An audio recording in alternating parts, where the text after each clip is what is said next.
Have you ever passed by a sign, a roadside marker, or perhaps even a statue, and you're not really sure what it was, but you just kind of pass on by, and sometimes you stop and sometimes you don't?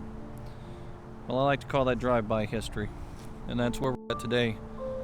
We're at a marker that's located kind of in the middle of nowhere, and at one point in time was a very famous stop along the Civil War roadside markers, if you will, here at Yellow Tavern.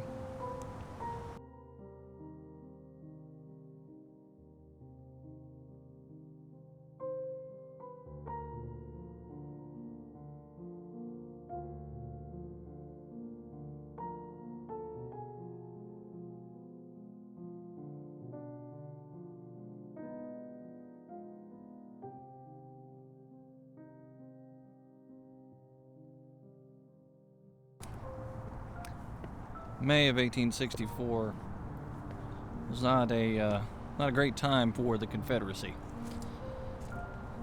General Lee and his men being preoccupied with the fight that was taking place in Spotsylvania, Phil Sheridan decided that he was going to take his troopers around and find Jeb Stewart and the cavalry. He found the cavalry all right. Jeb Stewart took his troopers out, and a major fight around May 11th took place out here at a place called Yellow Tavern. And that's where I'm standing today.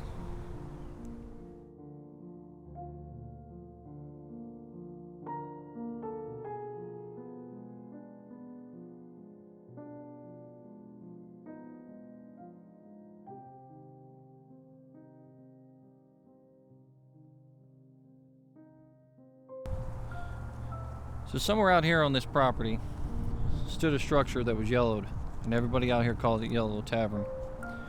It was no longer a business or a place where people would go to anymore, but it was kind of a marker, if you will, on the map, and everybody knew where they were when they were at Yellow Tavern. The fight that took place out here was pretty intense. Jeb Stewart was out here with his men and clashing back and forth with the Union soldiers and Phil Sheridan. But what took place right here, just near this location here, Stewart was on his horse, and the fight was happening, and the men were getting mixed in between each other like they do oftentimes as cavalry. And a Union soldier was on foot, running in the opposite direction of the Confederate soldiers.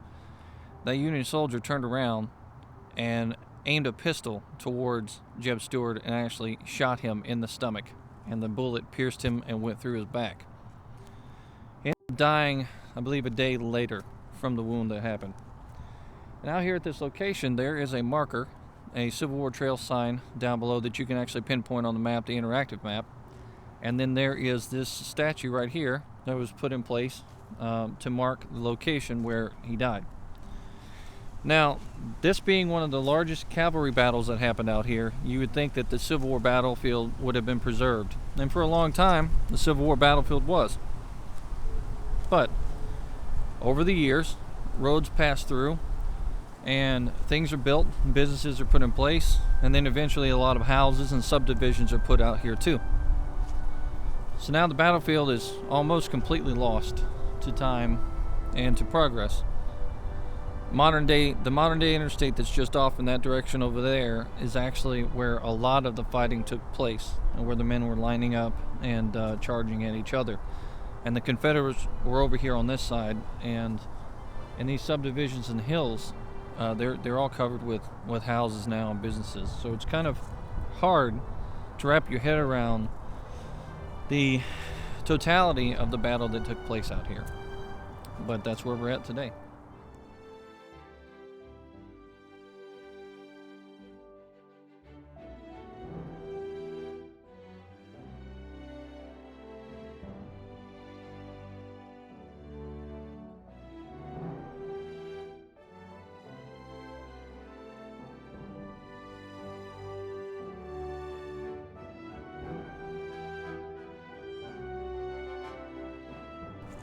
Now the forces that clashed out here, they weren't exactly equal in size at all. Phil Sheridan had about 11,000 troopers out here. Jeb Stewart had about 4,000. So the fight was very lopsided. But as was typical for the Cavalier, they stood their ground and they continued to fight regardless of what the size of the fight was. And he was caught off guard, really.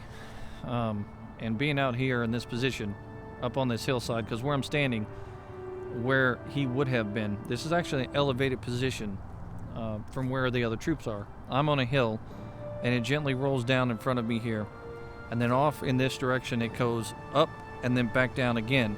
And then across the street, the main thoroughfare, is another large wooded section of part of the battlefield. Lots of trees out there. I can imagine at that time, though, this would have been mostly farm fields, so it would have been pretty clear to see from one side to the next. But we can't see that today. There's too many houses in the way.